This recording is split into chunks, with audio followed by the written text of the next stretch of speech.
Welcome to This Explainer. We're jumping right in today because we are talking about how you can stop fighting the climate and finally create a lush, completely sustainable yard. Today, we're exploring the real science of xeriscaping, specifically hydrodynamics and climate-resilient landscapes.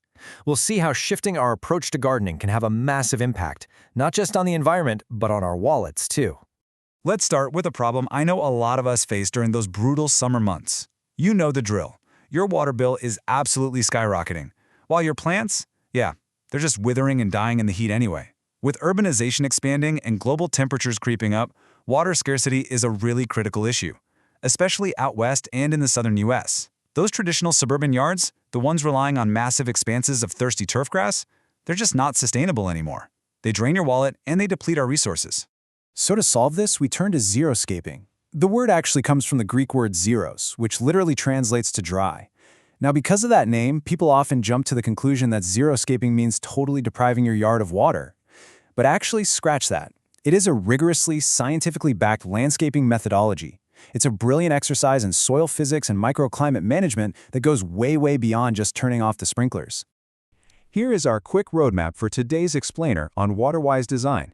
We're going to cover the xeriscaping myth, manipulating soil hydrodynamics, the secret of hydrozoning, native plants and smart irrigation, and finally, saving money and water. All right, Section 1, the xeriscaping myth. Let's bust some stereotypes right out of the gate. A great tip for beginners here is to tackle the biggest myth head-on. Xeriscaping does not mean some barren, rock-filled xeriscape featuring nothing but hot gravel and one sad, lonely cactus. No way. That is definitely not what we're aiming for. The reality is that this practice is highly sophisticated microclimate management that results in a lush, beautiful ecology. It's about designing a vibrant landscape that naturally thrives in its environment. Moving on to Section 2, manipulating soil hydrodynamics. This is the invisible science happening right beneath your feet. The entire foundation of a successful xeriscape comes down to soil hydrodynamics. There is a stark contrast here. Traditional, compacted suburban soils have incredibly high runoff rates and terrible water retention. The water just hits the surface and washes right away into the street. But amended soils, because they're packed with organic matter, they act like a giant biological sponge, holding on to literally every precious drop of water. Now here's a professional tip for pulling this off. Amending that soil heavily with organic compost is absolutely crucial. First off, it increases the soil's porosity, creating actual physical space for water to sit. Second, it boosts what experts call the cationic exchange capacity.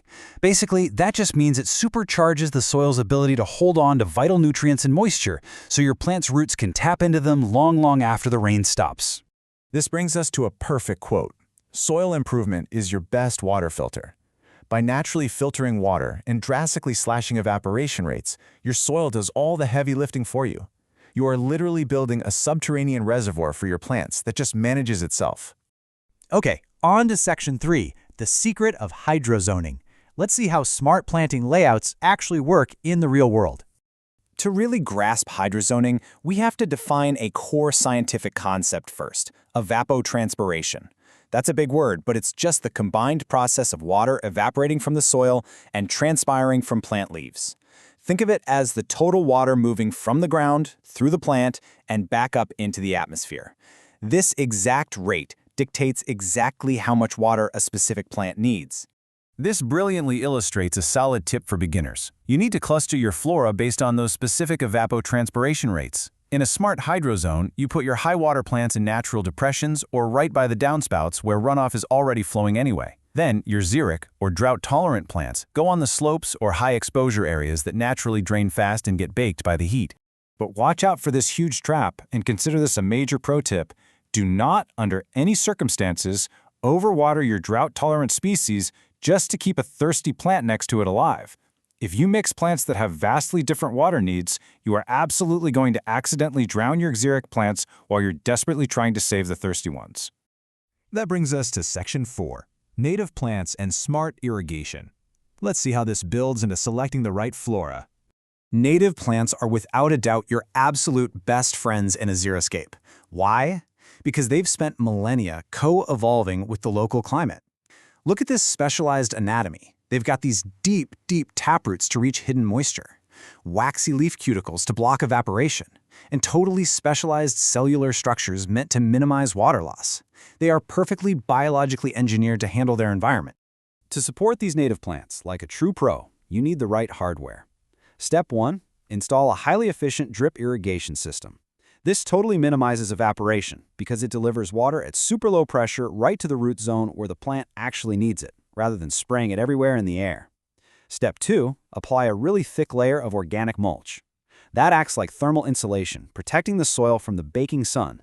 And finally, Section 5, saving money and water. Let's look at why this science actually matters for your wallet.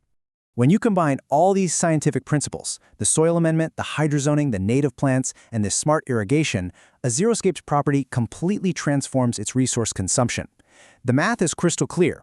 Xeriscaping only requires a minimal 25% of the water a traditional lawn uses. That leaves a massive 75% chunk of outdoor water consumption that you are actively saving.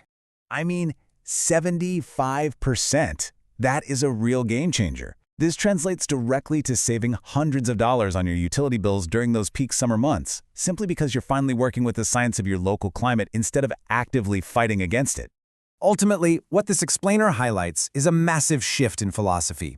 It's a shift from, as this quote perfectly puts it, imposing artificial environments onto the land to engineering landscapes that are ecologically harmonious and highly resilient. We have to stop forcing these thirsty artificial lawns where they simply don't belong and start embracing nature's own incredible engineering. So, now that you know the science behind soil hydrodynamics and hydrozoning, isn't it time you transformed your yard into a water-wise oasis? Next time you step outside, I want you to ask yourself, is your landscape fighting nature, or is it designed to thrive alongside it? Thanks so much for joining me for this explainer, and I'll catch you next time.